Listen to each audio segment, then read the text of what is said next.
அனைவருக்கும் இனிய தமிழ் புத்தாண்டு வாழ்த்துக்கள். காலையிலேயே வெள்ளனமாக பூஜை பண்ணியாச்சு. இந்த தமிழ் புத்தாண்டுக்கு என்னென்ன நம்ம சாமி வச்சோம் அப்படிங்கிறத பார்ப்போம். வெத்தலைப்பாக்கு, எலுமிச்சம்பழம், வாழைப்பழம், பச்சரிசி, துவரம்பருப்பு, மல்லிகைப்பூ, காணிக்கை காசு இதெல்லாம் வச்சு சாமி கும்பிட்டாச்சு. உப்பு மஞ்சள் வச்சு பருப்பு பாயசம் நெய்வேத்தியம் வச்சு நல்லபடியாக சாமி கும்பிட்டாச்சு.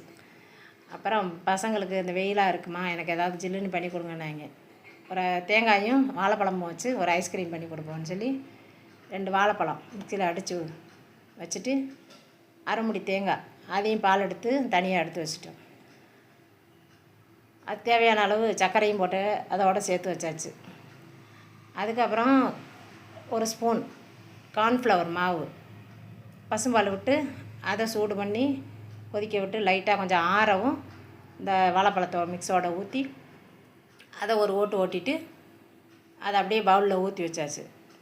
அதுக்கப்புறம் மேலே கேரமல் பண்ணி ஊற்றணும்னு சொல்லி 2 ஸ்பூனு கேரமல், ஒரு 2-3 ஸ்பூன் கேரமலுக்காக ஜீனி எடுத்து போட்டு கேரமல் பண்ணி அதில் மேலே அப்படியே ஊற்றி விட்டால் கொஞ்சம் அழகாக இருக்கும்னு சொல்லி அதை பண்ணோம்.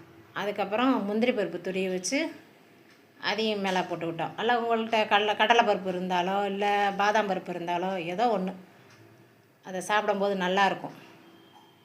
அதையும் அப்படியே சீவி அதில் மேலே போட்டு ஃப்ரிட்ஜுக்குள்ளே அப்படியே எடுத்து வச்சோம்னா ஒரு 2 ஹவர் எடுத்து 2 ஹவர் ஒரு 3 ஹவர் கழித்து எடுத்து பாருங்கள், கொஞ்சம் செட் ஆகிடுச்சா என்னன்னு பாருங்கள். செட் ஆகிட்டா எடுத்து சாப்பிடுங்க. இல்லைன்னா ஒரு 4 மணி நேரம் 5 மணி நேரம் ஆகும் செட் ஆகுறதுக்கு.